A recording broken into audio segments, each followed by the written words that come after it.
Give me 1 second. If it's moving to the cloud, so I can start the recording. It says it's recording. Oh, okay, cool. All right, you can go. Sorry. No, Thank you.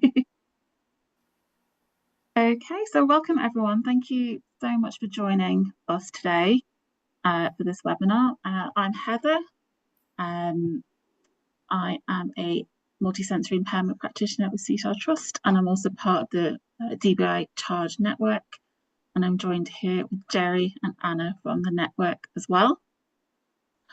And we're really happy that Tim Hartshorne has joined us to present this webinar on behaviour in charge. Before we get started, just if you need captions, language captions, there is a menu at the bottom of the screen, and it should say show captions. If you press CC and the little arrow next to it, you can pick your caption language. That should work for everybody. We will be taking questions at the end of the presentation. If you have any questions, you can write them in the chat, or you can unmute yourself at the end if you would prefer to ask your question verbally or sign your question. So whatever way you want to ask your question, that's fine. I think that's everything for now. I am going to hand over to Tim, if you're ready, Tim. I'm always ready. Brilliant. All right, let me share my screen here. That's the most complicated part.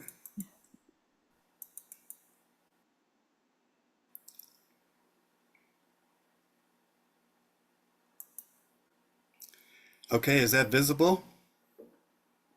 Yeah. Perfect. Good. All good. Okay, so I titled this Thoughts on Behavior because I don't have all the answers, right? I mean, challenging behavior in charge syndrome is so complicated, and there's so many different ideas out there about it. And I thought, well, I've been thinking about it for a long time. And so maybe I should put those thoughts together in kind of an organized fashion and share with you, what those are. For those who are here because they think I'm going to clarify everything about this behavior and tell you just what to do with it, you're going to be disappointed. You might want to leave now because I can't do that. Nobody can really do that. But hopefully my thinking will clarify much of what's going on so that you can actually end up taking the perspective and using it as a way to develop interventions.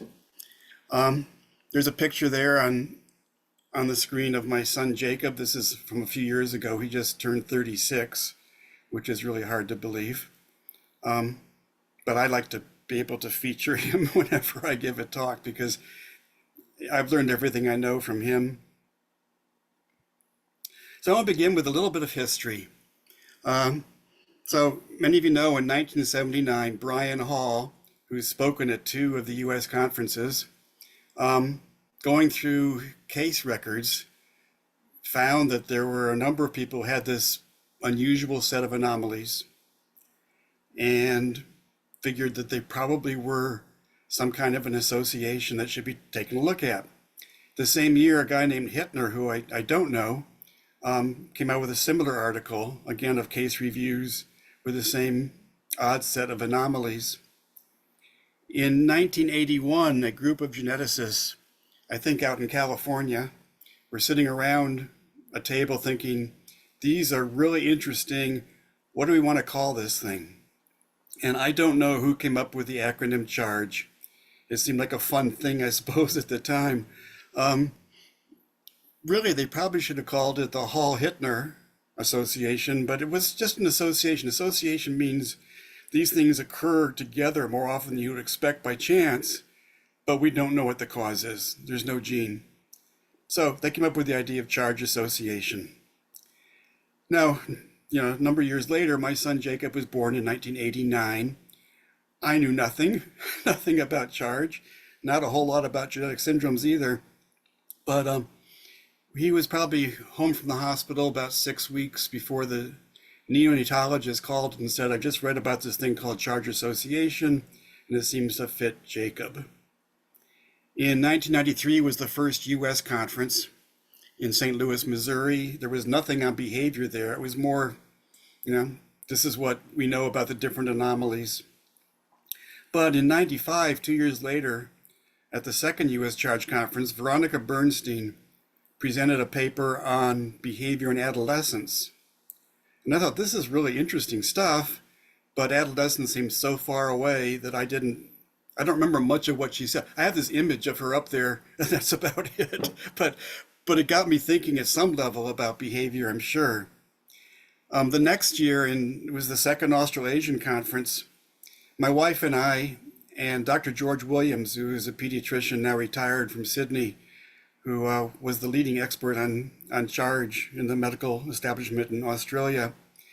Three of us were asked to be on a panel on behavior, and I thought, well, okay, I can be on a panel on behavior because I am a psychologist, but I was shocked by what I was hearing, because really it turned out, parents were describing what was going on with their children behaviorally. And, my son Jacob's never had any really difficult, challenging behavior. So I thought most kids with charge were like that. And I was clearly wrong. And I really was shocked by what I heard. The next year in Boston at the third U.S. conference, Veronica Bernstein and her colleague, Lori Deno, they're both from Perkins, presented research that they had done, or some data they had collected about obsessive compulsive behavior in their kids with charge, showing that it was there, plus if you tried to intervene and redirect them, that led to aggressive responses. And I remember after hearing that and walking down the hallway at the conference in Boston and thinking, we really need to find a psychologist to look at this stuff, because behavior is obviously a big issue. And then I paused and thought, well, Tim, you are a psychologist. Maybe you should look at this. But frankly, I was not well prepared. I'm a school psychologist. I understood how to do consultation with teachers and administrators and parents, and how to test kids to see if they have learning disability and, more mild, moderate stuff. But I didn't know anything about genetic syndromes or how to deal with challenging behavior. But I thought, well, I can learn. So that motivated me to go back and start gathering some data for my first study. In 2003, I organized a behavior symposium as a part of a US conference in Cleveland. We had 9 papers from people in Europe. Many of you know Jude Nicholas, he was one of them. Jacques Soriot was another one. And John Graham, who's a geneticist from California, who was part of the group that came up with the acronym CHARGE, suggested we try to get these papers all published. And he recommended the American Journal of Medical Genetics. In 2004, my first article came out with my graduate student, Abby Cipher. And then in 2005, the American Journal of Medical Genetics came out with their article on, or their whole issue on behavior in charge syndrome. So that's how I kind of worked my way into becoming a psychologist looking at charge. As I say, when Jacob's never had any really what I would call significantly challenging behaviors, but he certainly had unusual behaviors. And one of the things that we learned fairly early on was the difficulty when he was upset in calming him down. I remember an evening when my in-laws came over to the house, and Jacob had been fussing. We couldn't do it. When baby's fussing, what do? You pick him up, you rock him, you hold him over your shoulder, right? You pat them on the back, you walk around the house with him, right? Hoping that will settle him down. I remember my father-in-law was sure he could calm him down because John was Scottish and they're always sure that they can do whatever they need to do, I think. But anyway, he did, but he couldn't. And I was holding Jacob and I was so exasperated, I put him down on his blanket and immediately he calmed down. Now that's really, I was flabbergasted. I would just put him down because I couldn't stand it any longer. but it actually worked. And that, that was kind of an introduction to Jacob. He prefers not to be held when he's upset. So why did Jacob behave that way? Well, I know now that touch probably was painful for him. Tactile defensiveness and especially light touch is very difficult. Being carried was probably confusing his senses, particularly his vestibular sense. Lying on the floor is a lot more stable. The world doesn't move around, and you can see him lying on his side, which is still his preferred posture.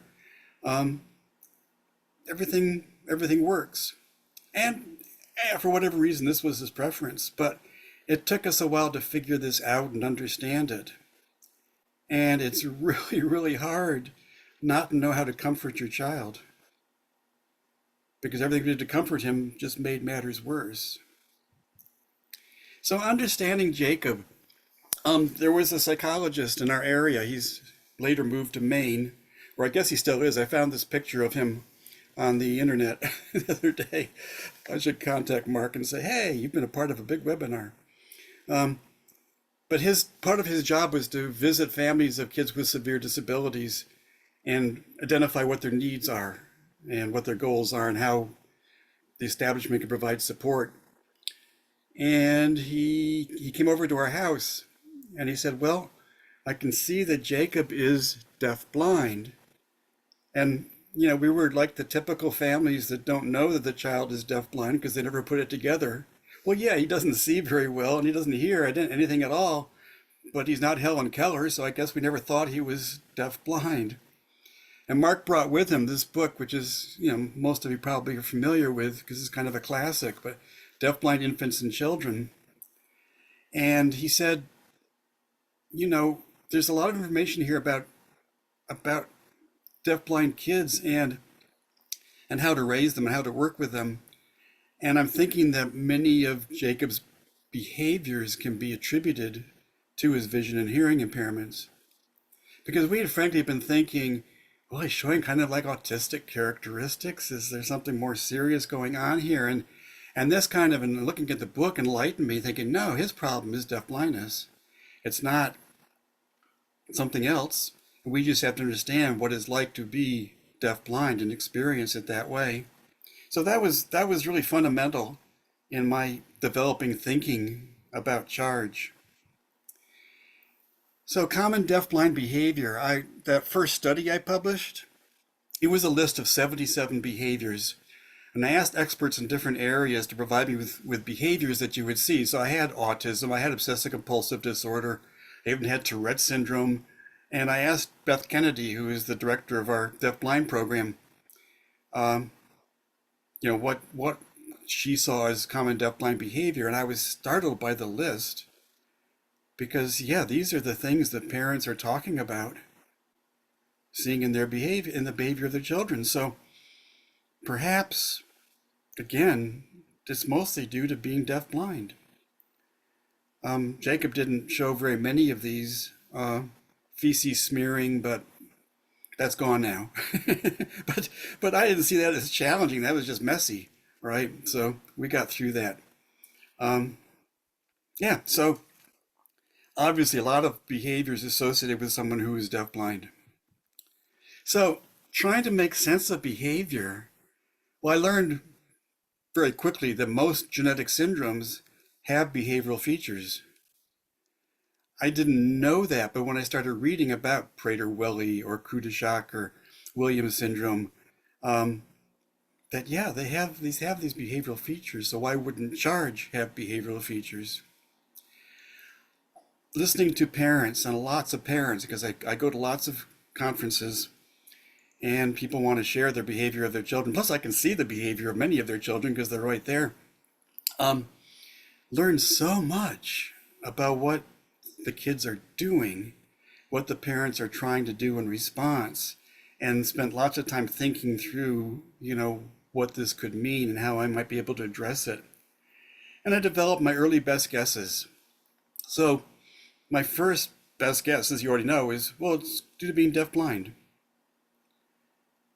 And that worked all right, except, I've got critique and challenge at the bottom here. I have parents who will come up to me and say, Tim, my son's really, or my daughter is really not deafblind.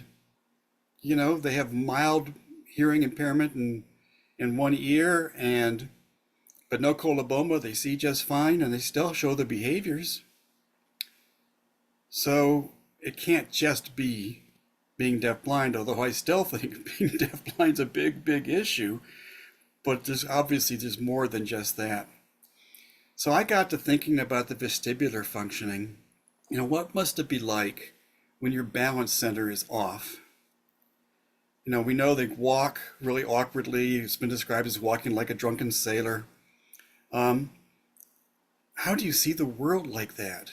When your eyes don't focus well because your head keeps turning and you can't really know where your head is. And I went up to, at one of the conferences, I went up to Dr. Kim Blake, who some of you may know, and Kim is a pediatrician, faculty member at Dalhousie Medical School in Nova Scotia. And I said, and she's published more in Charge than anybody else, even back then. And I went to Kim and I said, Kim, so I'm wondering whether the behavior is related to the vestibular dysfunction. And she said, oh, no, Tim, I don't think so. I don't see how that could be. And I was in Sydney, Australia, and observed and had lunch with a vestibular specialist and asked that person over lunch, do you think the behavior challenges could derive from vestibular dysfunction? He said, I don't see how. It wouldn't really seem how that would happen. Well, probably about 10, 12 years later, I was talking to Kim at a conference, and Kim said, Tim, I wonder whether the behavior is related to the vestibular dysfunction. Kim, you told me it wasn't. I don't think it's central, although Kim might think it is. I think it's related, however. I don't think we can dismiss that life must be challenging in certain ways that could lead to behavioral issues when you have just vestibular problems. Well, then communication difficulties and frustrations. I can remember back being an adolescent and feeling like it was hard to communicate with my parents and how frustrating that could be. Well, what if you have general communication difficulties and frustrations? I mean, if maybe you sign, but other people don't. But getting people to understand you and what you need is going to be really, really difficult with Charge. And so I would see the behaviors as deriving from the frustrations around that. On the other hand, I had parents say, well, my child speaks perfect English and vocally has got no communication difficulties and still shows the problems of behavior. Okay, well, it can't be just that. And I think considered early experiences, especially pain, and we'll come back to pain, and attachment issues. So I did a research study looking at attachment and bonding between mother and child in Charge. And about half the sample indicated that, yeah, they didn't feel that their attachment and bonding was going terribly well, and it was very hurtful for them. And that, of course, you expect, your child should be looking at you, right? Should be comforted by you, should turn towards you when you speak. And these are things we don't get a lot with Charge syndrome, so it makes sense. So I don't, these are my early best guesses, and I still think they have some legitimacy, but they're not the answer. They're just probably part of the answer. So there's a man I know, Stuart Einfeld, who's a psychiatrist. I think he's in Melbourne, but I wouldn't swear to it. I haven't seen him for quite a few years, but he wrote this article, Behavior Phenotypes of Genetic Disorders. Sounds very important. What I really like about his article is he has this list of factors that contribute to challenging behavior. And the first one is vulnerabilities related to intellectual disability. Now, if you have cognitive impairments or intellectual disability, you're going to see the world differently, probably in some significant ways, just for the lack of of sophisticated thinking. And so we know that people who are, low on the intelligence scale do develop behaviors that are probably related to something around their intellectual disability. Now, that's not going to be true in every case of charge, right? Because by my wife's early research, only about 50% of kids with charge really scored in the range of intellectual disability. So you have 50% who don't. And in fact, some of our kids with charge and young adults with charge go on to college and even graduate school. So to the extent that they have challenging behavior, and many of them do, it can't be just intellectual disability. Individual child's life experiences. So what have they experienced throughout their years of living? And how have those experiences impacted behavior? And then factors in the immediate environment. What's going on right now? When parents email me and say, my kid started doing this. I say, when did they start? Oh, 2 months ago. Was anything going on then? I remember one case and they said, no, we went on vacation. I said, well, how did she like vacation? She hated it. It was hell for her. Okay, I think we're getting to what's going on with the behavior. And then there's a specific genetic cause. And Stewart says, factors related to the genetic cause are relatively less under the child's control. Relatively less. Because a behavior might be related to the genetics doesn't mean it's uncontrollable. It just means there's whatever the gene is doing is pushing certain kinds of behaviors, but they could be resisted. So I want to look at some of this. So life experiences. Neonatally, especially in the hospital, developmental care has become more widely used, I believe. I haven't kept up. But developmental care is recognizing the biobehavioral state that the infant is in. So are they calm? Are they fussy? Are they sleepy? Are they upset? And rather than just do your procedures you want to do no matter what their state, you're very careful to only do it at a time when the kid seems to be able to handle it. And there is research evidence that I haven't kept up with, but looked at how that really compared to kids who did not have developmental care, how much better they did developmentally. In infancy, as I said, there are attachment issues, part of the life experience. And attachment issues can persist throughout life. Then early childhood, all the surgeries, and some kids have, 20 surgeries during the first 4 years of life. That's got to impact. Parenting struggles. It's hard enough to parent a kid who doesn't have charge, let alone someone who does. And then play. One of my doctoral students did her dissertation on the development of social play, which was predictably quite delayed. Then school aged. One thing we don't think enough about is fatigue. It takes a lot to go through a school day, and the kids probably get worn out. And you can kind of see that when they come home. And one of my doctoral students did a dissertation on fatigue. That's not been published yet either, but I'm hoping that maybe we'll get around to that. And then quality of life issues. Kim Blake and my wife did a study of quality of life in charge, and questioning the young adults who really pointed to their behavioral issues as one of the things that interferes with their quality of life. Then factors of the immediate environment. We do not hang upside down in school. Well, this kid, probably those of you who have a kid with charge, work with the kids with charge, most of them tend to do some kind of hanging upside down. Sometimes it's just tipping their head. This kid's watching TV, and that seems like a strange position to watch TV in, but it does a lot of things for him. You know how you have to use your neck muscles to keep your head up? Otherwise your head would flop. If you have vestibular issues too, your head is moving all around. If you hang upside down, those issues disappear. Your head is perfectly stable. Try this at home. It'll work for you. Perfectly stable. So this is really great for him because now he can actually attend to the TV. Plus, vision. So if you have coloboma, it's blocking the upper visual field, right? And so we look at TV and other things through our upper visual field.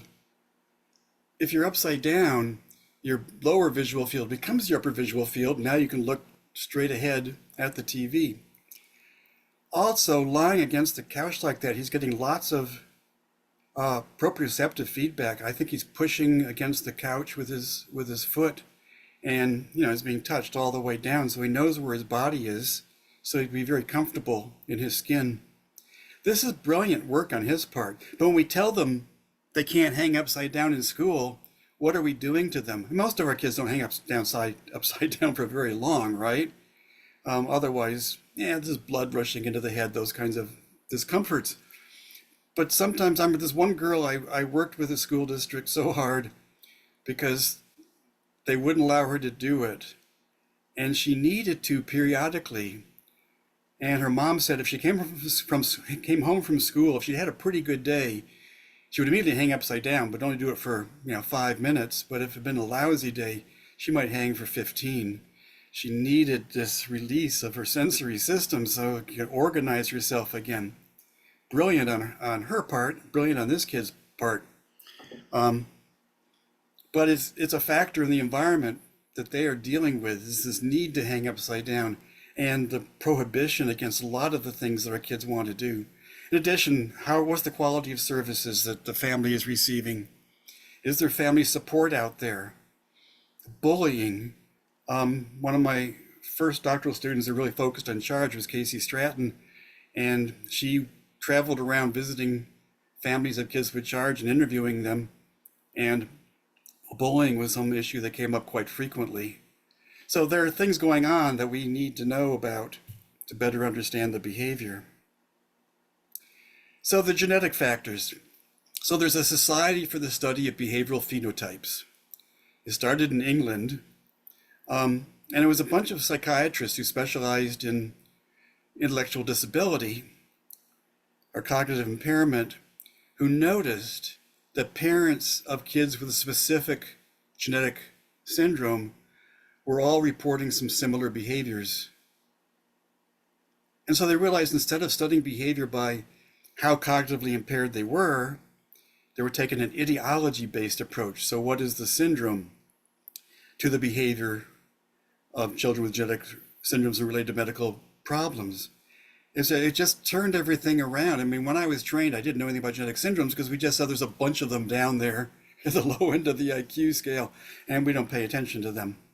But now we're looking at how behavior is specific to certain kinds of ideologies. Kind of brilliant.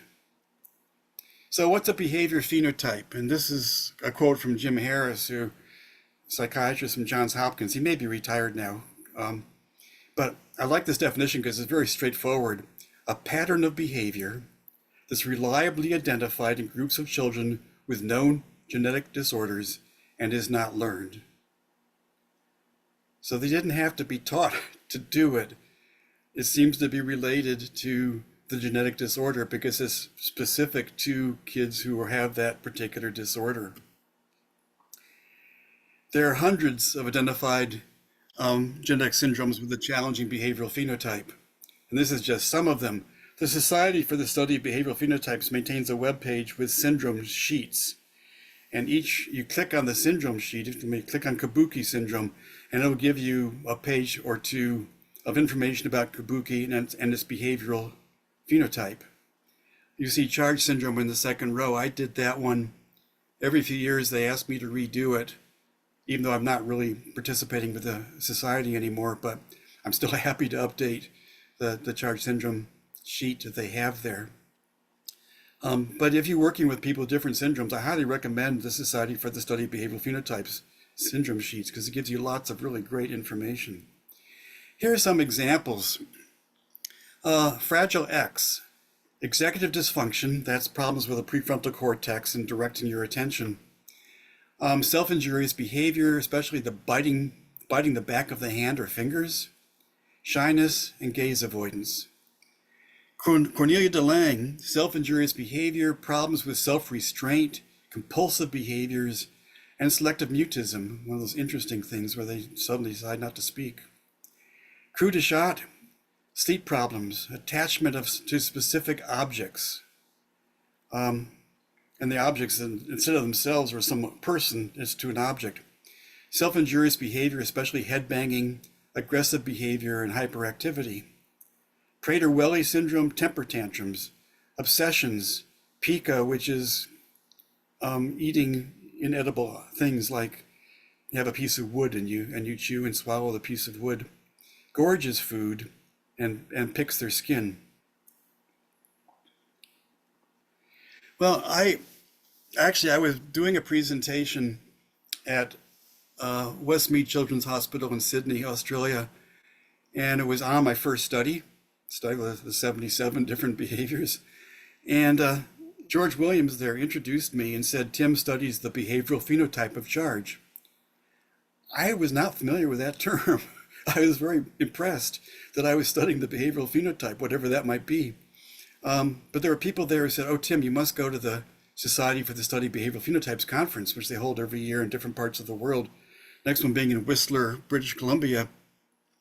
And after hearing from like 3 different people saying you should go, I went.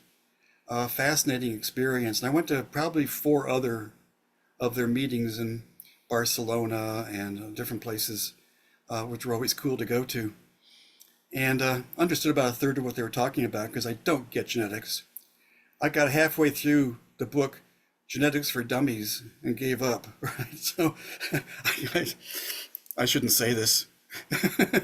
Oh, I know genetics perfect. I don't. I have to contact Connie for my genetics questions. But it got me thinking more and more about having a behavioral phenotype for charge. And so I sat down one day at my computer at work and came out with my first draft, which is my only draft. Someday someone's going to improve upon this, and that's just wonderful. But for now, this is what I got. And I put down low normal cognitive functioning, just to emphasize really that not everybody here is cognitively impaired, right? We got kids who can learn in school. And I want people to be aware of that if they start looking at charge. Very goal-directed, persistent. I mean, our kids, there's something they want to do, they figure out a way to do it. It just amazes me. Even if we try to put up barriers, they'll break through the barriers. I watched a video of a kid who, the teacher was trying to keep him away from the computer. It ended up with this kid under the teacher's desk, and it was horrible. It was a nightmare. But they also, if you let them go, have a sense of humor. I mean, our kids are really funny, and they know that they're funny, and they use it. And I think they use it in some part ways to get what they want.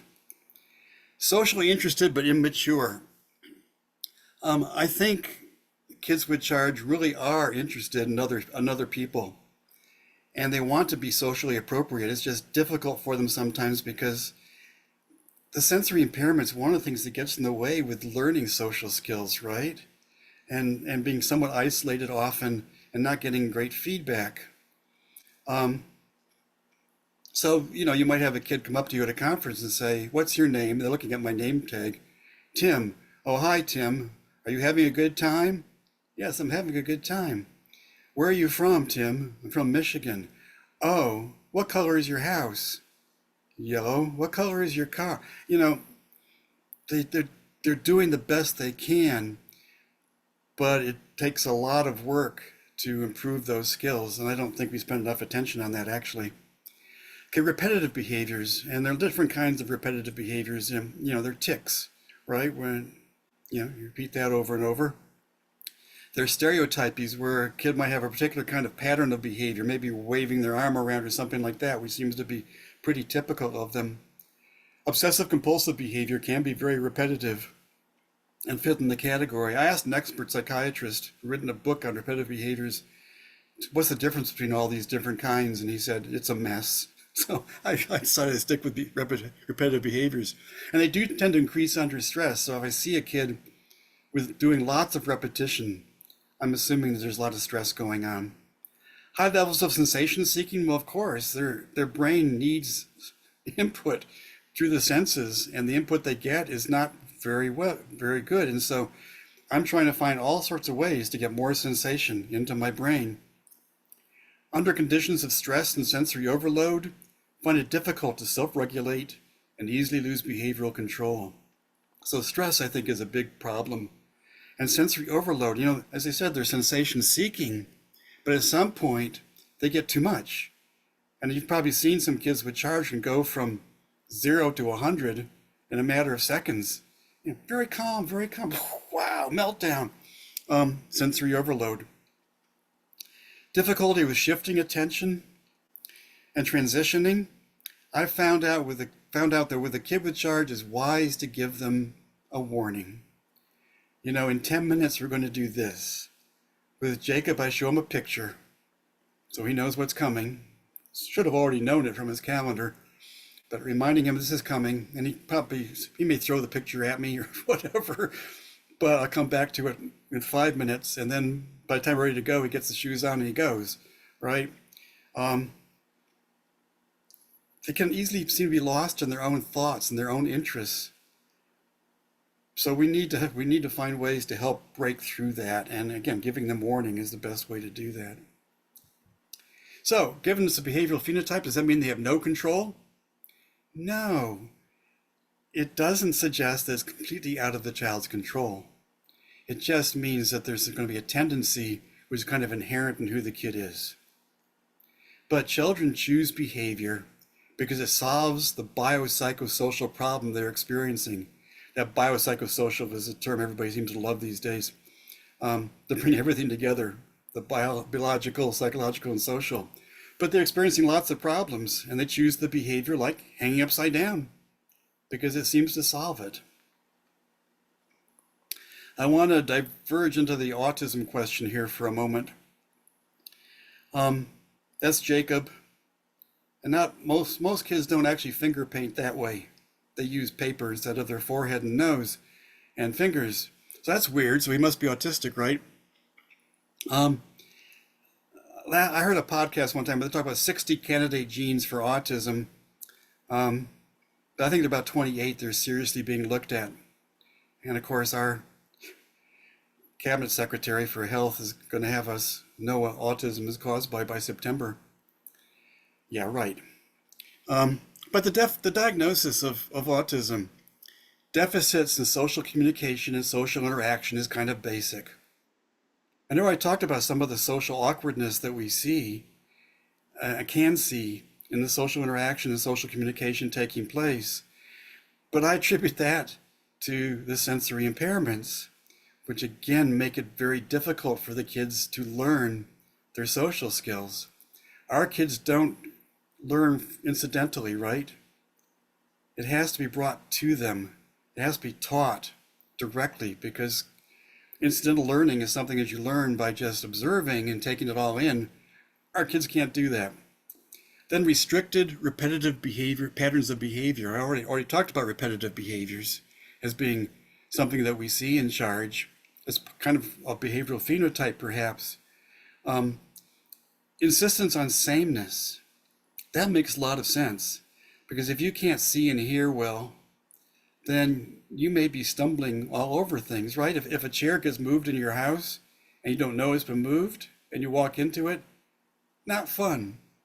Also, sameness is calming. I know how to predict what's going to happen during the day. I can count on certain things. Our kids learn routines really easily, in my experience. Fixated interests. I knew a girl in California, it was boy bands. For a while back there in the 90s, maybe early, I don't know, I was never fixated on boy bands, but she was. She'd come home from school and go immediately to her computer and be watching boy bands. I knew a kid in Melbourne, Australia, it was recreational vehicles. He was fascinated by them. He had models of them and pictures of them, and I think he works with them today. Because, I had a friend in high school who was fixated on trains, and he spent his whole career working for railroads. This happens to all of us, but I think with charge and the sensory impairments, we kind of narrow things down to something that I can control because I'm familiar with it. I enjoy it. I will do it at the exclusion of other kinds of things because I'm comfortable. Then the unusual and unusual interest in sensory aspects of the environment. Well, of course they do, because again, the brain needs that sensory input. Remember, for autism, there's no blood test, right? It's all based on checklists. In fact, I used a checklist to study autism in charge, and it was called the Autism Behavior Checklist.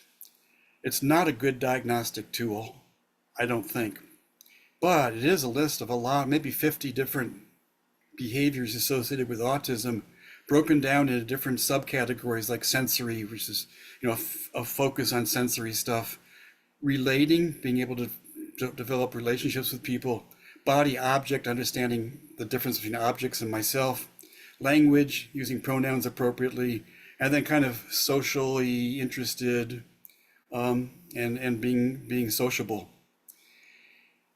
One thing that made me really interested in this checklist is that they had norms or a sample for deafblindness. And there were 100 kids who were deafblind were in this comparative group. And I contacted the authors and said, where did you find these people and what were the diagnoses? And they said, well, we don't know. Just school psychologists found them and tested them and sent in the results. So I thought, well, I'm going to use this to see where charge falls between autism and deafblindness. Now, the deafblind sample could have included some kids with charge. I've got no way of knowing that, but I'm presuming it didn't entirely. My hypothesis was that charge would fall in between. Not just exclusively deafblind because of all the other anomalies that we had, but not autism. So the top line there is the autistic group, and they had the most significant behavior in all areas. The bottom line is the deafblind, and the middle one is the charge. And except for one subtest, I was right. They were in between. In fact, on the total score, they were significantly lower than the kids with autism, significantly higher than the kids who were deafblind.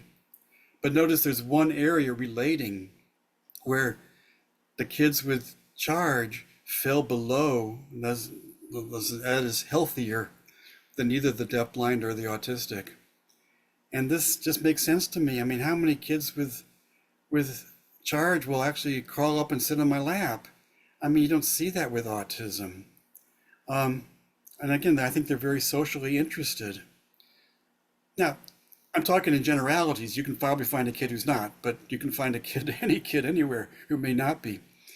But again, it persuaded me that we're going the wrong direction. We talk about autism in charge.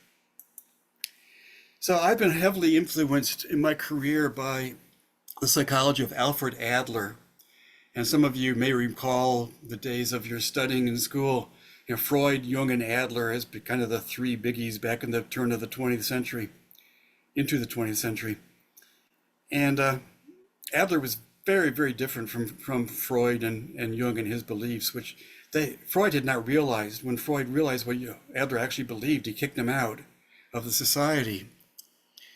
Adler's ideas, he died fairly young from a heart attack, as many of his ideas were developed in the United States by Rudolf Dreikurs, who's pictured here, a very young picture of him. And so Dreikurs really popularized Adlerian psychology in United States and also some other places.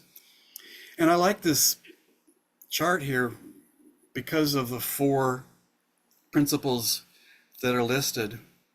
So the first one, humans are social beings and their basic motivation is to belong. And I really think that's true of all of us. It's true of kids with charge too. They want to belong, they want to fit in, they want to feel like they have some significance in society, that they can contribute and people will appreciate their being there. If you think of that as a basic motivation, I think a lot of the behavior can ultimately make sense because some of it's a rebellion against the rejection that they experience.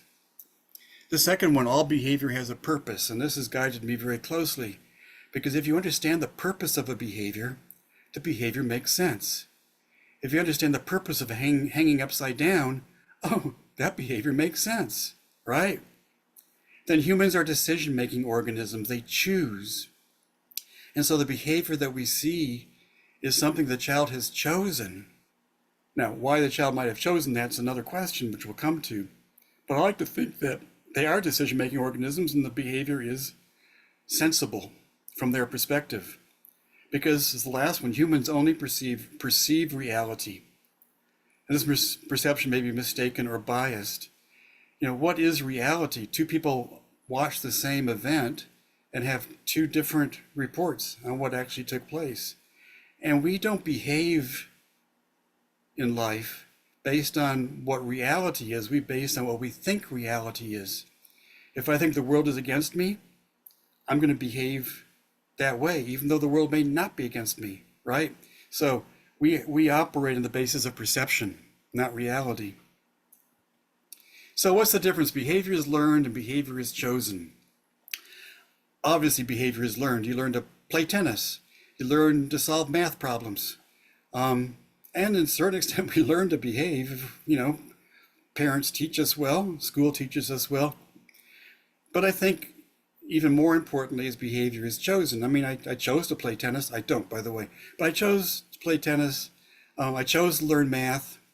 I chose to misbehave. I chose to hang upside down. Nobody taught the kid how to hang up. Hey, why don't you hang upside down? That will really help you.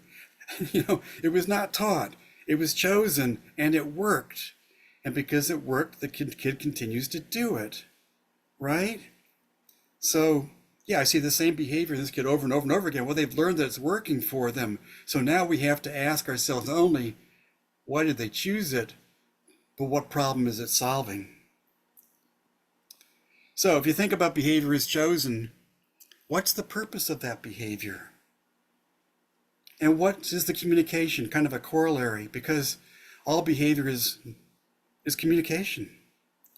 We are observing the kid, and what the kid is doing is communicating something to us. Now, in our interpretation of reality, it may not be what the kid means to, what the kid's really engaged in, and the purpose of their behavior, but it's still communicating to us. When my son Jacob is sick, and he's now dealing with a double ear infection, which I think is getting a lot better, we could see it in his behavior. We know those behaviors that he shows when he has an ear infection. So he's not necessarily doing the behaviors to specifically communicate to us, but we can read his behavior as communication. Then ask yourself what's functional about the behavior. How does it help the kid? Ask yourself why the child's willing to accept the consequences. Some kid might be picking their skin on their wrist and even leading to bleeding. Why would they be willing to accept that consequence? What problem is scratching their wrist solving for them? Because behavior is often the creative solution the child develops to cope with their situation. Our kids are geniuses at coming up with creative solutions. They may not always be healthy solutions that we would like them to utilize. So some key points. Behavior has meaning. Once the purpose of the behavior is understood, the behavior can make sense. Behavior is a form of communication, needs to be read to understand its meaning. Trying to change behavior without first understanding it can be ineffective and even damaging to the child because you're taking away from them what works. And behavior can be the creative means by which a child is able to function. So what are some of the problems they're trying to solve? And when I came up with this behavior triangle, I was just trying to look at general categories that I thought really impacted on our kids, which would lead to certain kinds of challenging behavior. And I've got pain at the top because I think it's the most important to pay attention to. And then sensory issues and anxiety. In the middle is self-regulation, because we learn as we grow how to self-regulate our pain, our sensory systems, and our anxiety. Our kids with charge need to be taught this. And the article there, Behavior in Charge Syndrome from the American Journal of Medical Genetics, is a useful reference if you're looking for something which kind of goes into more depth on all of this. So why is pain so important? Well, it can affect normal brain and neurological development. It's not healthy for infants to be experiencing much pain. It just affects the brain. It can also affect sleep. It can interfere with exploration of the environment and learning. Who wants to explore the environment and learn when you're in pain? It can interfere with the development and attachment and trust, because no one's helping me. I have to turn away from people because they just get in the way. And once tolerated, it may be ignored even when it's affecting health and behavior. I think a lot of the behavior, a lot of the pain that the kids experience is they learn how to tolerate it to the point where they might not even say that they're in pain because it's just so normal to their experience, but it's still affecting their health and behavior. So always look for pain first. Casey Stratton did her dissertation with me on sources of pain in charge. And here's a list of some of the most significant ones: ear infections, of course, sinus infections, migraines, a lot of gastrointestinal stuff like gas and constipation. There's so many different things that can cause and do cause pain in charge that you just can't look in the ears and say, they look okay, must not be in pain, because we need to look at other sources. Sensory issues: hearing, vision, smell, taste, tactile, vestibular, proprioceptive. These are all impacted, may all be impacted in charge, and probably most of the time are. A lot of people don't know that smell is something that most kids with charge either do not have or have a very limited ability, which affects taste. We say in the deaf-blind field that it's not hearing plus vision, it's hearing times vision that really impacts kids, demonstrates the impact. Well, here you have hearing times vision, times smell, times taste, times tactile, times vestibular, times proprioceptive. Our kids are a mess when it comes to sensory systems. The brain is struggling to get input which it can make sense out of, because the brain can't do anything without sensory input. Actually, sensory processing problems frequently occur in genetic syndromes, but usually not because of the sensory impairments, because of other things. And certainly is exacerbated by the sensory impairments. It's associated with anxiety, obsessive compulsive disorder. Even incidental sensory events can overload the child. And you see the kid goes from 0 to 100 in a matter of seconds. Can lead to sensory self-stimulation. And we need to intervene very carefully, because when you get them to try to stop this stuff, meltdowns are very frequent. Anxious behaviors, anxiety. Here's a list I got from a website, which I was really, really struck by, because a lot of these things we see in charge. The second line: anger, aggression, restlessness, irritability, tantrums, defiance. Who knew those could be related to anxiety? I had not probably put that together very well. But I think it's absolutely the case that all of these things, many of which we see in charge, are related to anxiety. So what do our kids with charge have to be anxious about? Well, the world doesn't always make sense, right? It can be unpredictable. Is the cat or the eagle going to win? I don't know. But, the things we ask: what will happen today? If I don't know what's going to happen today, I may be anxious. Knowing I was going to do 2 webinars today might have made me a little anxious too, but I knew it was going to happen, right? It wasn't a surprise. And what do they want me to do? Where are we going? A kid might be lying down on their bed, very happy, and you come along and say, get up, and you take them out and you stick them in the car and you drive off. They don't know where we're going. And lots of anxious behavior occurs in those situations, including pounding on the back of a mother. I remember that was horrible, but the kid didn't know where they were going. And what will happen when we get there? And will I feel safe? I think the safety issue is something that needs to be investigated more, because I think our kids don't always feel safe with their pain, with their sensory confusion, and with their anxiety. And they're trying to solve these problems, and we see the behavior as a result. So self-regulation, the primarily voluntary regulation of cognition, behavior, emotion, and physiological states for the purpose of goal-directed actions. This is something that needs to be developed and learned, but most people do from childhood on and through adolescence, at least, when it seems to kind of settle. But our kids don't, because of the sensory impairments, lack of incidental learning. But to give you an example, if you had to take a test and you need to study for the test. Okay, so how can I regulate my thinking and my motivation so I actually tell myself to do it? How do I regulate my behavior so I actually go through the motions of sitting down and organizing myself and keeping my behavior under control, how do I organize and regulate my emotions so I don't have too much anxiety or too little anxiety? And how do I make sure that I've rested, I've eaten, I'm comfortable, so that I can actually move towards my goal? And that's what we need to help our kids learn to develop, to achieve the goals that they already have. Self-regulation of pain. Some of you may have known Sharon Berry-Grassick from Perth, Australia, and Sharon developed this method of this form of Tai Chi, which she called Fun Chi, and it really was fun. I got to do it a number of times, and the kids always enjoyed it, because one way of dealing with pain is meditation and distraction, and doing something like Fun Chi is a great way to meditate and distract. We need to change our thoughts and our expectations around the pain situation, because otherwise we have so much anxiety and this pain catastrophizing. You're in pain and you go to bed and you think, well, I'll be lucky to wake up in the morning. Catastrophizing.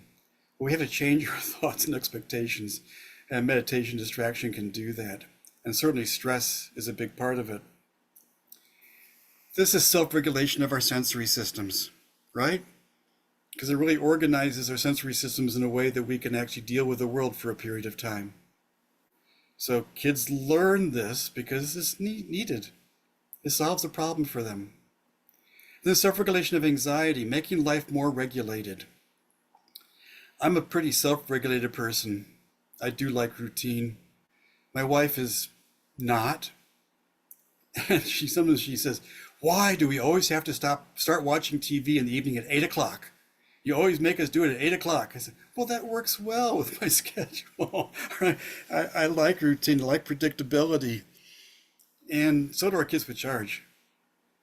I mean, Jacob thrives on routine, and he learns routine pretty easily. And all his advances in his independence have come from memorizing routines. Plus, I've seen him at charge conferences where, it's an unfamiliar hotel, you try to find your way to the meeting room. Just take Jacob on at once and he knows how to get there because he memorizes routines and likes life to be predictable, of course, as I do as well. There seems to be a presumption that if behavior of someone with disabilities is weird, it must be part of a diagnosis. It can have little or no meaning. It's out of the child's control. And I don't believe any of that. I don't think it has to be part of a diagnosis beyond charge syndrome. I believe it always has meaning if we can just if we're smart enough to find it. And I don't believe it's out of the child's control, but they are going to use it until they find something better to solve the problem that they're experiencing. So I've got a set of myths here that I think are important to kind of point out. One is that it's the parent's fault, because I've heard this a lot from school people. What they don't know is I go meet with the parents at their home and I hear about it's the school's fault. We seem to be obsessed with the idea of finding fault. There's got to be a reason for this challenging behavior. Well, there are lots of reasons, but rather than trying to find fault with people, let's try to understand what the child's communicating through their behavior. What's the purpose of the behavior? What problem is the kid trying to solve? And not get hung up on, it's that person's fault, because it gets us nowhere. And it's a myth. It's not. It's not anybody's fault. Myth 2, the behaviors are inevitable. I used to give a lot of talks called the be in charge syndrome, which I thought was cute because there actually is no be in charge. But, as you think about the behavior's inevitability, well, all children behave, right? And many of them behave in ways we wish they didn't, right? If you've had kids, typically developing kids, there's behavior, there's misbehavior. Did you ever misbehave as a child? I don't think I ever did, but my siblings sure did. Of course, we all misbehave as kids. Did any of your other children have challenging behavior? Oh my gosh, yeah. I mean, I've had 7 children. I know a little bit about behaviors in kids. And yeah, a lot of it is kind of challenging. And when was your last temper tantrum? I've been doing pretty well up until about 3 weeks ago when I was in kind of a lousy mood. I was in a bad mood. My wife said something, I no longer remember what it was, and she put me in a bad mood. And I accidentally knocked something off my desk. And that just increased it. And I knocked something else off my desk in anger. And then all right, Jim, calm down. No need for a full-blown temper tantrum. But, we're human beings. We all behave. And so our behavior is not inevitable, nor is it for the kids with charge. There are people with charge who have never had any really significant challenging behavior other than the normal behavior that all children have. Myth 3, the behaviors make no sense. I remember when Jacob was in kindergarten and we went to a team meeting and one of his teachers or something said, well, we got to stop that new thing. I thought, oh my gosh, what's the new thing? Jacob would stick out his arm. You can't really see me sticking out my arm, and wiggling his fingers around. And I thought, okay, how are we going to stop that one? And then the deaf-blind consultant was present, and she said, oh, he's doing that? This is incredibly great. He's learned that he can stimulate his vision by sticking his arm out and twirling his fingers. I wanted to hug her so bad. I was so happy. They make no sense unless you understand the purpose of the behavior, right? And the fourth one is just autism. It is not just autism. Even if you want to call it autism, that doesn't tell you anything. Really? Because it doesn't distinguish the behavior that's unique to charge. It doesn't help us look at what the purpose of the behavior is or what it's communicating, because now we've just tucked it away in this neat diagnostic category of autism, explains everything. No, it doesn't. Plus, charge is enough of a diagnosis, right? It's a tough one. And charge can explain the behaviors. Charge is enough. Three more slides. So I'm really getting there, but I wanted to emphasize the communicative relationship that we have. This is the thing I've been thinking a lot about more recently in terms of my thoughts of behavior. Because behavior is the foundation for building communication, right? An infant, what does it do? Well, it cries, a few other things too. But mothers learn to detect, oh, that's the hungry cry. That's the fussy cry. That's the tired cry. That's the I want some interaction cry. And that's the start of the communication, right? And kids refine it so it's not crying throughout our lives, but it starts there. And communication only develops in the context of relationships. We are social beings, and we want to be in relationship with people. And that, because if we were by ourselves, there'd be no need to communicate, right? But with another person, I'm learning to communicate, which builds relationship. Our response to the behavior of somebody else is part of a communication event. And I think that's something I think is sometimes missed. That, okay, this kid with charge behaves. When I respond to that behavior in some way, that's part of communication. We can't just focus on the child's behavior as communication. We have to look at our behavior as communication. What does our response communicate to the child? If our response to the behavior of the child is to pick them up and put them down on the floor and hold them down there and, until they calm down, what does that communicate to the child? Right?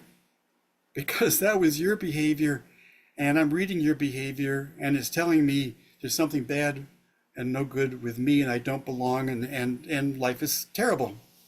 So we have to think about what we want our response to say, keeping in mind the goal of communication. We want to build communication through our relationship. So what I say back by my behavior is absolutely essential for developing communication and relationship. So always think about how you are responding. So building communication through understanding behaviors. Identify the purpose of the behavior. What does it communicate? Understand, let the person know that you understand the communication. They have to know that you know what they want. Teach the person a different way to let you know what they want. A word, a sign, a picture, an object, an expression. We can teach different forms of behavior. And then respect communication. It has to work before you can build the communicative relationship. When a kid communicates to you through their behavior of a particular need, you're recognizing that need and helping them find ways to meet it is respectful because it allows the communication to work. I couldn't have done all the work I've done over my career without my students. When I retired, people say, want a retirement party? I said, I want a reunion of my students. So 15 of them were able to come back out of about 45 that I think I had in my lab on and off. But almost all my doctoral students were there. The guy in the back row actually has charge. He was a junior at Central Michigan when he emailed me and said, I hear you have a charged lab. I have charge. Could I be a part of that? And it was really fun having him with us in the lab. He had lots of insights. So I deeply appreciate all that they contribute to my life. And that's where we are now. So we're moving now to the question and avoidance of answer portion. Thanks, Jerry. No, I really want your questions. I learn more from your questions and my trying to make up answers than anything else, because this is tough stuff. And I'm also curious as where your thinking has led you in terms of our time. Am I speaking to you? You can certainly always put it in the chat and somebody will detect it, even if I don't, so that I can try to answer those questions as well. But I'll turn it over to whoever is in charge right now and ask them to start calling on people. Thank you, Tim, for that. That was great. Thank you so much. We don't have any questions in the chat yet. Maybe people are still thinking. Denise has put some comments, which I think are important, so I'm going to read them out, if that's okay. So she said it's so important to look at the complexity and not just the behaviour in a decontextualised way. And today my advice to parents in Brazil understand this. And the worst thing here in Brazil is that doctors don't know the complexity of charge and diagnose everyone as autistic while directing all work based on this diagnosis, which I think is probably quite common across lots of different countries. I think lots of people with charge are probably diagnosed as autistic. I think that is it happens all the time. Yeah. I mean, psychiatrists and psychologists too don't always know what else to do. I mean, you're coming and you're saying, my kid is doing all these things, help me. Yeah. Right? So they're thinking about medications. And by the way, the problem with medication is it takes away the child's behavior, which is taking away the child's communication. So I'd be very, very careful about medication. Not that it's not essential sometimes, it can be, but we got to be very careful about that. But so they say, well, I don't know what else to do because I don't know anything about charge syndrome. It turns out lots of psychiatrists and psychologists do not, right? So, but it sounds like autism to me, so we'll just diagnose it as that. And so it's an easy way out for them. Yeah, absolutely. Are there any questions or any comments, any feedback for Tim? Please feel free to type in the chat, or you can unmute if you'd like and ask your question verbally or sign your question. Somebody has a question. Yes, go ahead. Hi, Tim. Thank you so much for this webinar. My name is Davy. I'm a speech and language therapist in the Netherlands at Kentalis Ravel. Kentalis, okay. Yeah. Yeah. I have a question about when you said behavior is a choice in charge. Part of that I agree, but I think when it's the difficult behavior that some children, some students of mine show, maybe we have to think about also about the interoceptive functions and also the executive functions, that they aren't able to make the connection in how to react on some situations. But if you talk about the meaning of behavior in relationship to communication, then I fully agree. But sometimes I think some behavior, which is very difficult, it's not controlled. what's your Yeah, what are your thoughts about that? I think we probably ultimately would agree on this, but the problem with like executive function deficits, which I've done research on, and they definitely are there in charge, Yeah. is they limit the choices.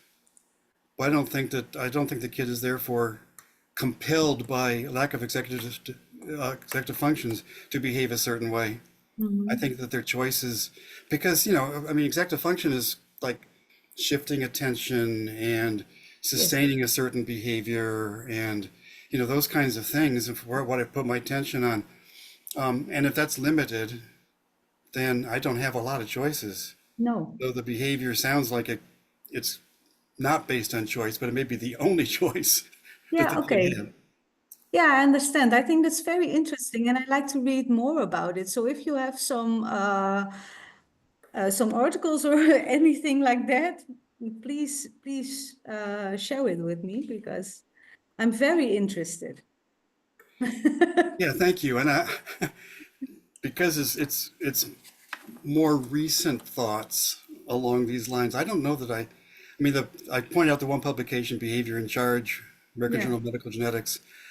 I don't know that we get into choice there much because it was earlier stuff, right? Was earlier. 2016. I keep growing in Yeah, yeah, my that's thinking very about good. it, but yeah, I think I do believe, my heart of hearts, it's always begins with choosing to do something because I don't have anything else. I don't know anything else to do. Their repertoire is very limited. Yeah. Okay, I agree. Thank you so much for your No, answer. thanks for your comment. It helps me clarify some things in my own mind. Thank you.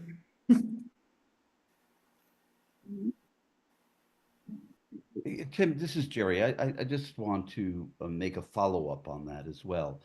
When you talk about choice, a lot of times our youngsters choose the behavior and then they're reinforced by everything around it that it works. And then, especially when they're younger, that behavior continues to be reinforced. They Yep. get something out of it and they get something out of it. And until we find and somebody finally realizes, oh wow, that's communication. Sometimes it becomes deeply rooted in their limbic system so much it becomes habitual. And at that point, it's sometimes it doesn't seem like a choice anymore. You know, and I can't tell you how many young people I meet in their teens that that have gotten there. And that's difficult. It's difficult, but there was a choice, and that doesn't mean it's going to be there forever. It just means we need to Right. put more energy in that. It becomes compulsive, Yeah, exactly. and that's the problem when it gets to that point. And then what can you do? Yeah, I know. And so It's very, very hard to change a behavior which has gotten oh, so ingrained that right, it and seems like it's meaningless. It doesn't solve right. any problems anymore. But it began, you know, It began, as something that exactly. worked. Yeah. And a lot of times it began not a problem because they were young little kids. Well, Hmm. a little kid who hits you, may not be a problem. I always say, like, who gave this kid permission to hit anyone, or anything? It starts that way, but it gave them something, and there was reinforcement. There's just one other thing that you mentioned that you said so quickly that I want to just illustrate, like highlight. And you talked about with your own son about light touch. And I know what you were saying, that it is the most annoying to our kids with charge. So I just wanted to highlight that because I find that very often, especially around new people who are working with someone who charge, who think that they're being loving by being like charge when they really Right. It's not gonna work. You know how many people to get attention of a kid with a charger tapping them on the shoulder? You know, I Yeah, was yeah, surprised I yeah. didn't get hit more often by I know, I know. tapping me on It's the so true. shoulder. Yeah. Now, if you want to touch a kid with charge, make it firm. Make it firm, exactly. And I mean, so yeah, and I learned that the hard way, by the way, just to let you We all did. Okay. Any other questions or comments for Tim? Anybody? They're out there. They're just coming slowly.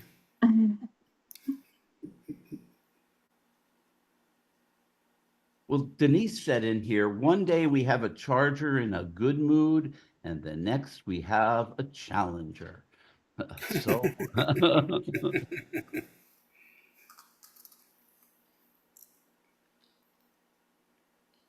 Denise, you said something about the complexity of charge not being recognized by the medical professions in Brazil.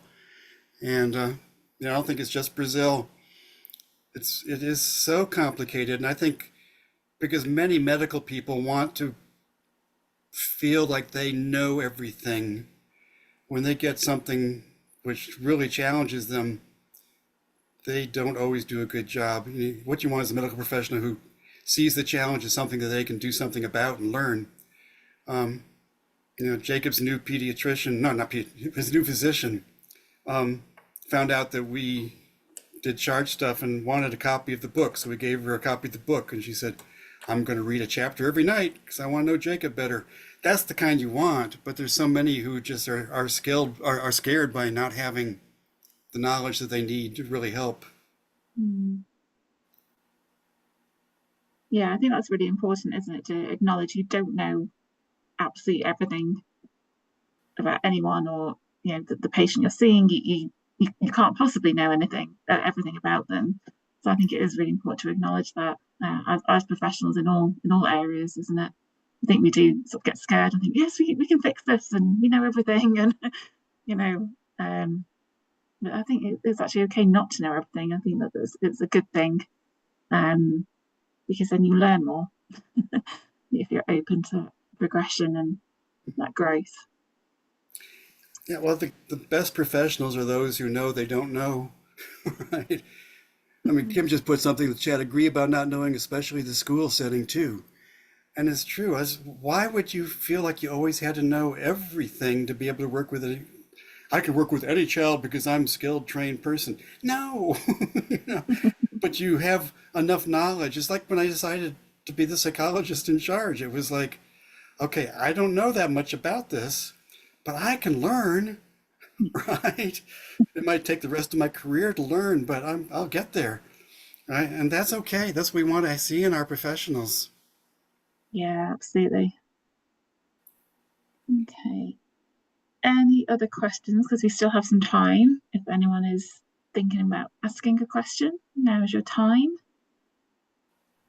Or any other comments or anything at all? if no, oh, there, Denise. Sabina Yeah, put a hand up, is Sabina. that right? Yes. Hi, nice to meet you all, and I'm very happy to hear again from you, Tim, what's the specials in charge. Our son Lucas is 9 years old, and I'm a pediatrician myself, and it gives me so much input on how to communicate with other individuals, not especially charge, but with other disabilities, especially multisensory impairment. And I'm very happy to hear it all over again. And I'm very encouraged to tell our teachers in school again about the complexity. So yeah, thank you so much for tonight.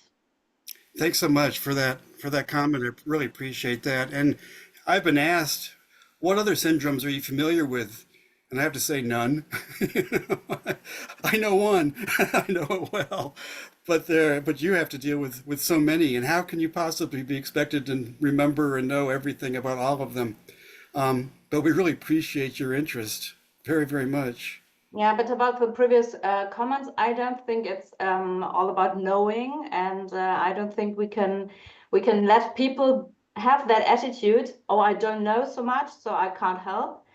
Because I experienced the best teachers or the best staff to help, or in therapeutic ways.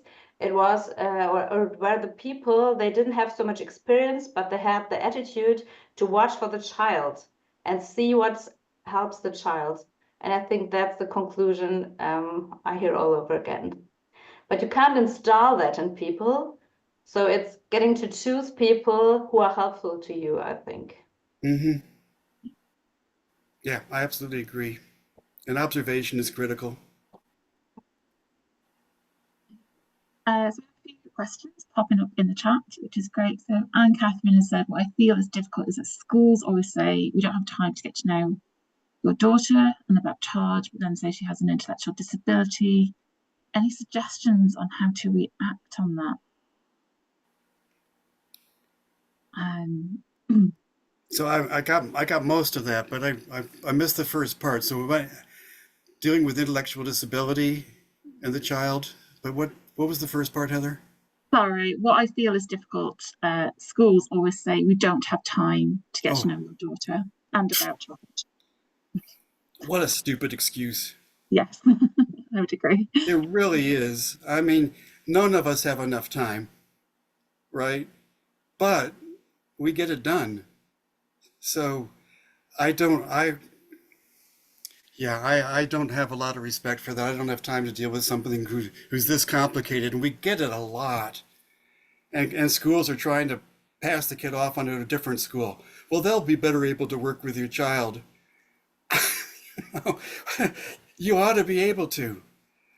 And we were very fortunate. My wife is brilliant and very skilled, and she actually trained most of Jacob's support team at the school.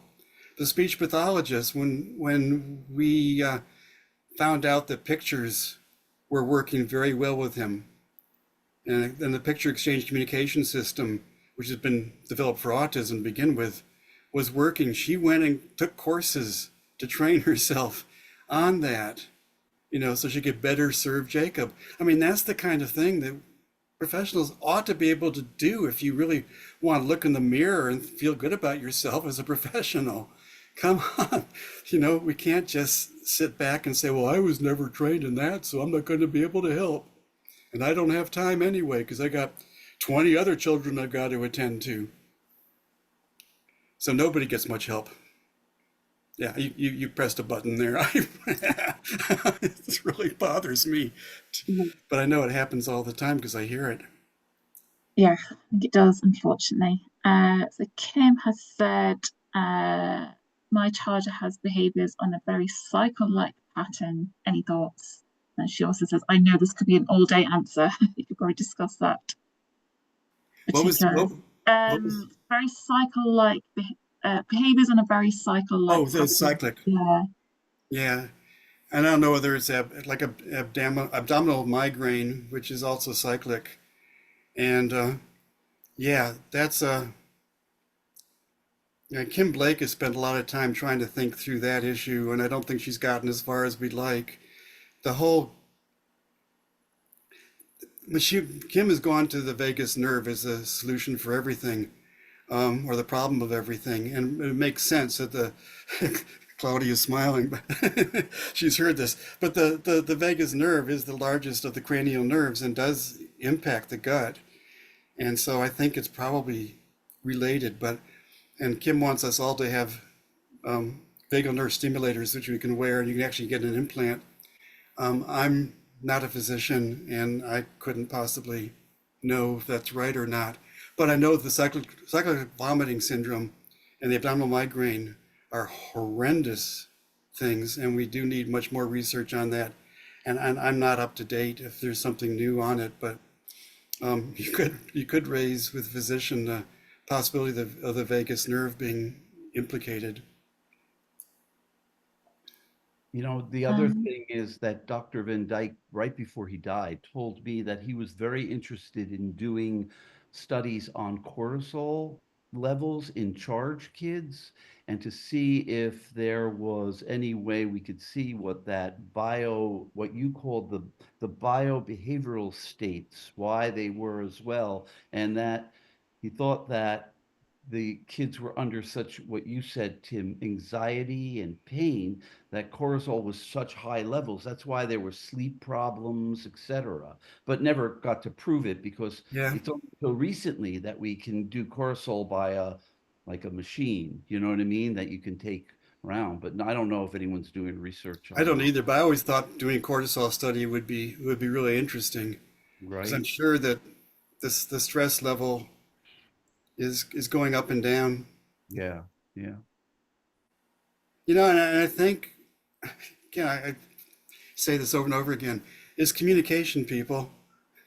You know, the best way to help someone under stress is through the communicative relationship, you know, responding in appropriate ways to what the person's expressing through their behavior, even if you're not sure what it is.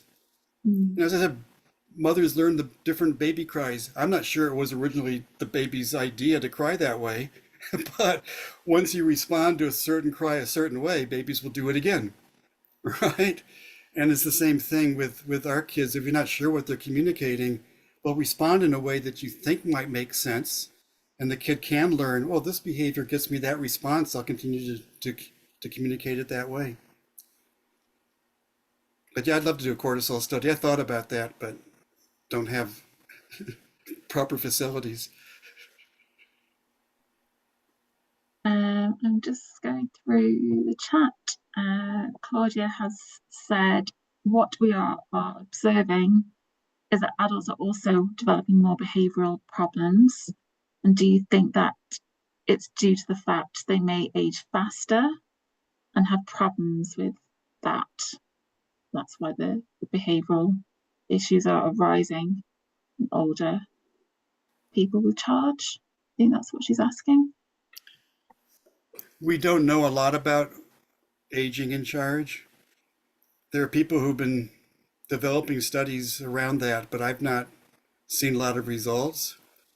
The adults with charge who I know,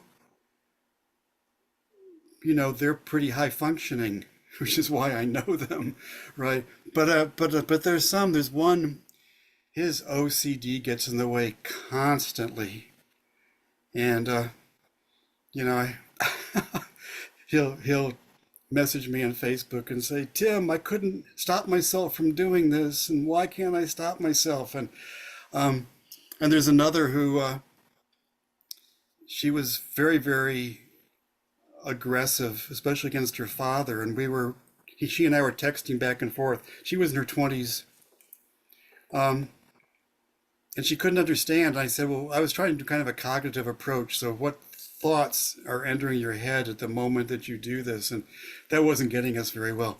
She ultimately got on some medication that really worked. And so I can't argue with that.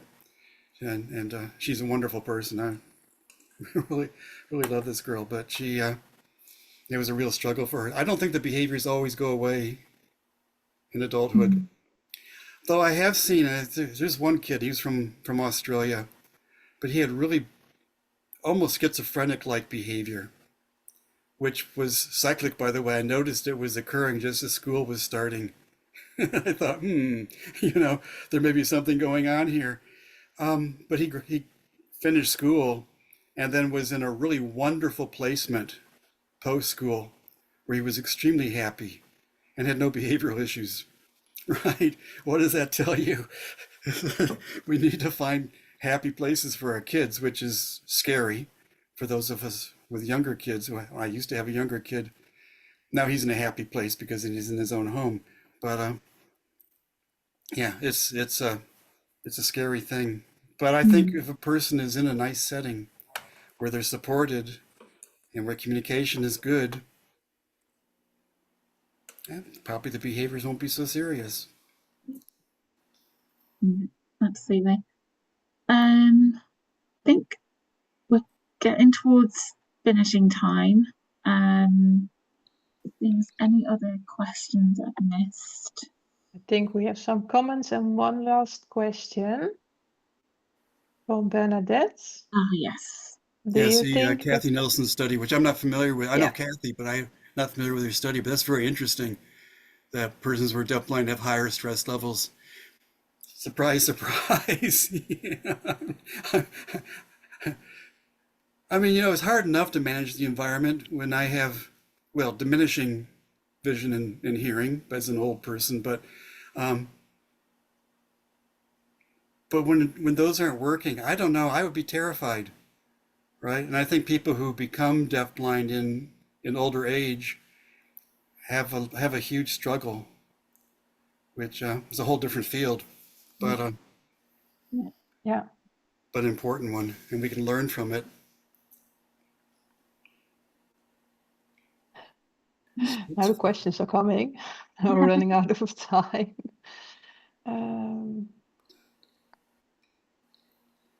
She just needs her splints. She feels secure with her splints. So not the time to stop at this point because there are lots of medical problems. I asked for a new pair, but the doctor only said, no, you have to solve the behavior. Yeah, thanks a lot. That really helps, doesn't it? How can I stop with the splints? I wonder what the splints are doing for her and if there's a substitute that might do the same kind of thing. I'm sure you've thought of all this, Lottie, because, you know, you've been struggling with this, but first thing I can think of is a substitute. And then the second thing is limiting the amount of time. And you do that with a calendar system where you have the kid scheduled to do activities which are not really easily done wearing splints. But then you give a break time. So we'll do this activity and then this activity and then splint time. And I'm thinking maybe you could fade it, but that's just the top of my head. But it's a really fascinating question. I wish I had more to offer, but at least I gave you more than the medical people, right? Okay, so we have run out of time. I know we could talk about this all day and all night, probably. Probably. Because it's such a fascinating subject. Tim, thank you so much again. That was my pleasure. I really enjoy doing this. Thank you, people, Great. for coming and your questions and comments. Yes, thank you everyone who's joined and commented or asked questions. We really appreciate that. Please keep an eye out for future webinars from the network. We are also going to be doing case conferences again later in the year, which I know benefited a lot of people. A lot of people have found them really useful and supportive. They're a really supportive space to discuss a case that you might be having difficulty with if you're working with somebody with charge. So please keep an eye out for updates about those. And again, thank you so much for your time. And I will let you carry on with your day or your evening or wherever you are in the world. Thank you so much. Well, thanks to all of you too. Great to see you. Thank you so much. Bye, everybody.